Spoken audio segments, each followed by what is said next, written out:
I'm here today to give you 6 powerful strategies about how to save your marriage from divorce.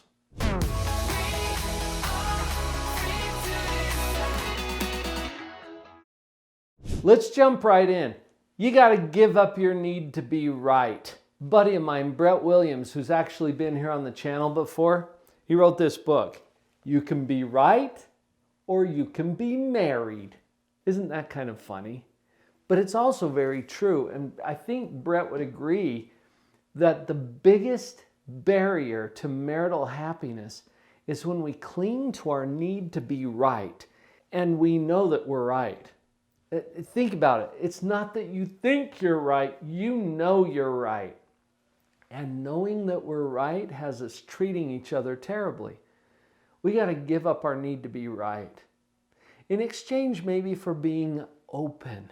Whatever it is that's bugging you right now about your marriage, just notice that you've got a position about that and that you know you're right and somebody else is wrong. And you know who that is, don't you?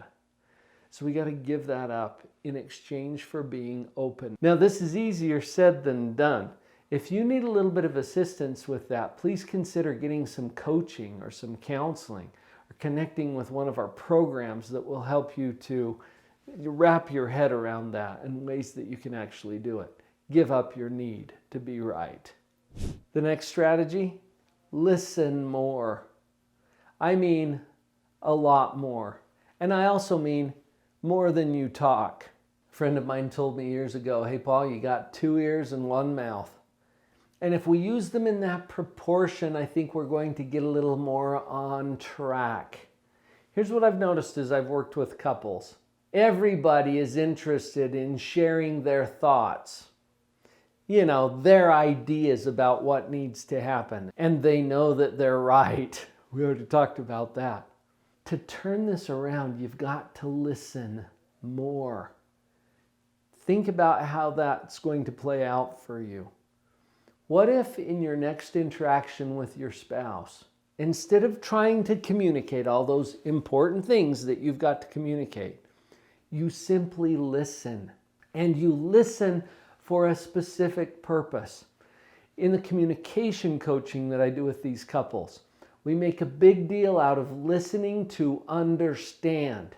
The letters in the word listen are the same as the letters in the word silent, which is probably coincidental, but it's really important to be silent and to abandon those agendas that start clamoring around in our head that has us, yes, we're being silent, but instead of listening to understand, we're being silent while we dream up our rebuttal, while we think up our response, while we identify all the ways that what we're listening to is not true or accurate and how we're going to counteract that. It's not what we're going to do. When you listen more, you listen simply with the goal to understand. And here's a tip to help with that. Postpone your need to be understood until your spouse is 100% satisfied that you understand them. And you'll know this when you get the feedback from them that says, yes, thanks for listening. And it might even be an exasperation. Finally, you're listening to me. We'll take that as a sign that you're listening more. That's an important strategy. Strategy number 3 is to be positive. I train people all the time about this. And before I forget, if you haven't yet picked up a free copy of my book, Pathological Positivity, what are you waiting for? There's a link down in the description, drpauljenkins.com. I'm going to give this to you for free. You just pick up the shipping. And when I say be positive, I'm not talking the trite, fluffy, motivational speaker version of just think positive. I'm talking about the power and the science and the psychology behind 2 processes that are going on in your mind all the time and you can't turn them off. I want you to be able to operate the equipment properly so that you can show up better in your relationships. This is a foundational starting place. All the coaching that I do, all the training that I do is based on this version of positivity that is actually a powerful model So get connected to that. The next strategy that I'm going to share with you, I'll put a little context around. As Vicki and I are exercising in the mornings, she has hung up several printouts of little mantras that she got from one of her coaches, Jody Moore. And one of them says, "My husband is not here to meet my needs. My husband is here so I'll have someone to love." I love that as a husband. Now it could say wife. My wife is not there to meet my needs. My wife is there so I'll have someone to love. And along those lines, in that context, I want to encourage you in this next strategy to seek to serve. Seek to serve. Let's get your focus for a minute off of having your own needs met and all of those expectations, some of them unrealistic, that your spouse is supposed to fill your needs or provide for you or serve you.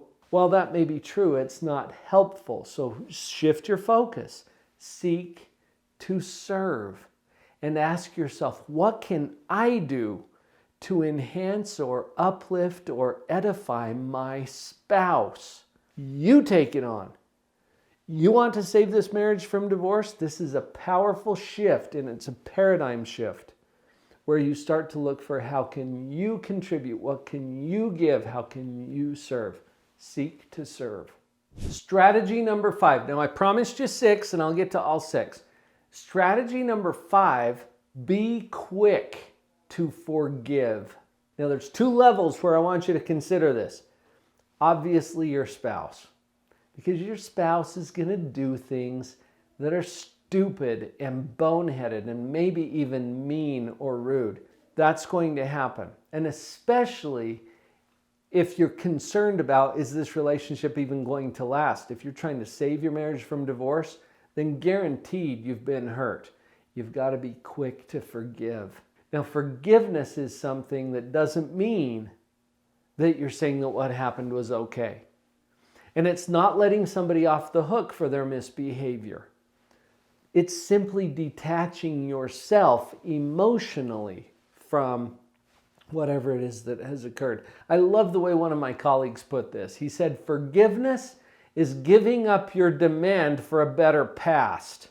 And that is powerful. I love that. Here's the other dimension where I'm asking you to apply this. With yourself, be quick to forgive yourself. I had a client here in my office not too long ago who was feeling so guilty and ashamed that she had given her husband this other chance and that he hurt her again. And she said, what kind of a fool am I? Well, be quick to forgive yourself. I believe that you and your spouse are doing the best that you know how to do with the resources that you currently have. And I hold that belief about most people in general. I believe that that's true. Let's focus on that and be quick to detach ourselves from the grievances, from the hurt, from the pain, from the history that's brought us to this point. Detach from that emotionally so that we create an opportunity to move forward with something new. Remember, forgiveness is giving up your demand for a better past. And the final strategy I've saved till the last because I think this is actually one of the most powerful ones. Choose love. One of the books that I wrote is called The Love Choice.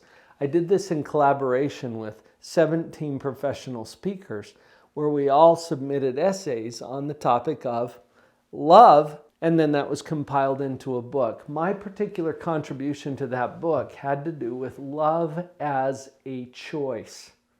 Now, I'm a psychologist, okay? I understand that there are emotional components and that there are relational definitions of love. I'm simply defining it as a choice. And I don't think that there's a neutral option. I think every interaction you have with your spouse will fall on one side or the other. Either it's a love choice or a hate choice. Now, I use the word hate because people hate that word and it'll get your attention. But if it's not love, what is it? I think that's the opposite. And it's either a little or a lot.